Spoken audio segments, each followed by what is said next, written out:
The New York Times has a brand new branding campaign called It's Your World to Understand.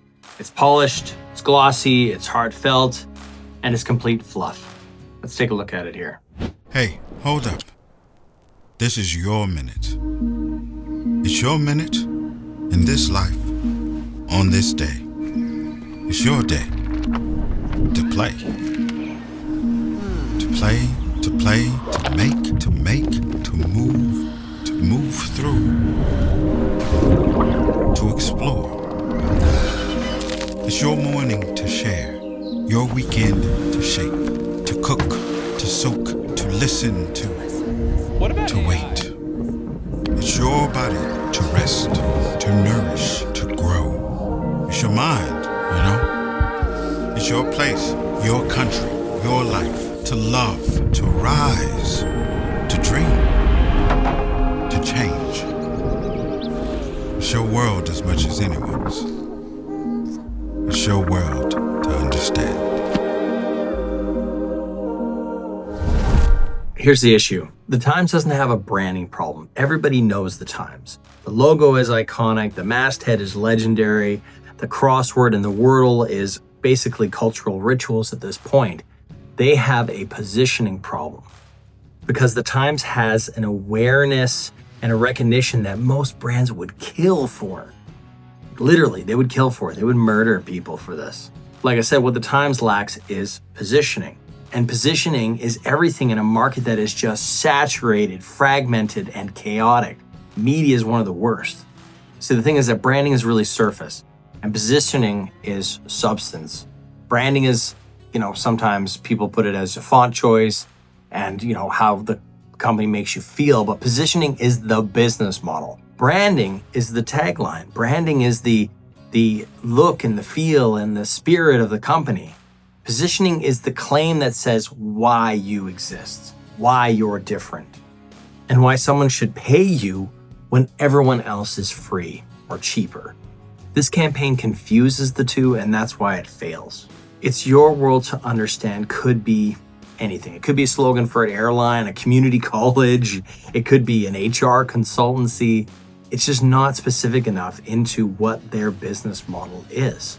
Just tell me you couldn't picture It's Your World to Understand over Delta Airlines montages of planes flying and cool destinations. And that's the problem, right? Positioning should make it impossible for anybody to confuse you with anybody else. It should really put a stake in the ground. The Times says that this campaign shows how journalism weaves into people's lives, right? People sipping coffee, farming, having, giving birth, enjoying their day, weightlifting, sports, what else was in there? Just montages of everything. People commuting, people doom scrolling before bed. It's basically like the Times, they're saying that the Times is in your life, inevitably. It's ubiquitous. That's not positioning. That's what I would call lifestyle advertising. And lifestyle advertising is what you do when you don't know what you stand for. Because you're just saying, we're part of everything. We're part of everyone's life. Nobody doubts the Times exists in daily life.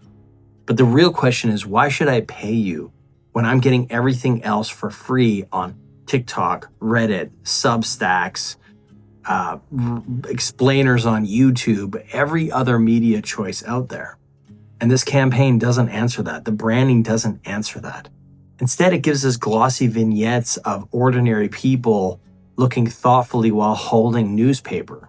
It's cute, sure, but toothpaste is also a part of my daily life. So is Spotify. Well, actually, I'm an Apple Music guy. Shh, don't tell anybody. People, I get bugged all the time about that. It sucks. I might switch just to keep people quiet. But none of them are running branding campaigns to tell me why they're part of my daily life and that I should pay attention to that.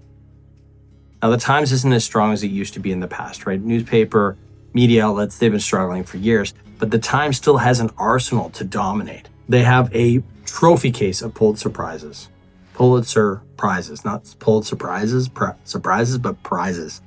They have investigations that have taken down CEOs, presidents, large corporations, the whole gamut, and an archive that could fuel thousands of documentaries. This should be their edge. Instead, they're leaning into what makes them indispensable. They've gone with what makes them relatable. And relatable is not positioning. Relatable is a TikTok dance trend. If the Times wanted to position itself, it could choose one clear claim and then try to hammer that home all the time, not through one-off campaigns like this or branding that is so ubiquitous. They need to hit the nail on the head and keep hitting it. They could say, we're the only outlet you can trust in a swamp of information. They could also say, we go deeper than anybody else, but they have to actually deliver on that. They could also say, hey, we're trying to be more fair than anybody else and have a staff that's hired from both sides of the aisle and really go deep into various different topics from right to left and down the middle. That would be positioning. That would be carving out territory no one else can steal. And that would be a reason why many people would subscribe. Instead, the Times went with a tagline that's so vague that the Washington Post, the National Geographic, the National Enquirer could steal it tomorrow and no one would bat an eye. No one would notice. It could just keep running. And that's not positioning, that's filler. And this irony is brutal, right? Because the Times makes its name on publishing uncomfortable truths. But the ad it made about itself is soft as fuck. It would be like Nike releasing a branding campaign that's like, it's your body to move.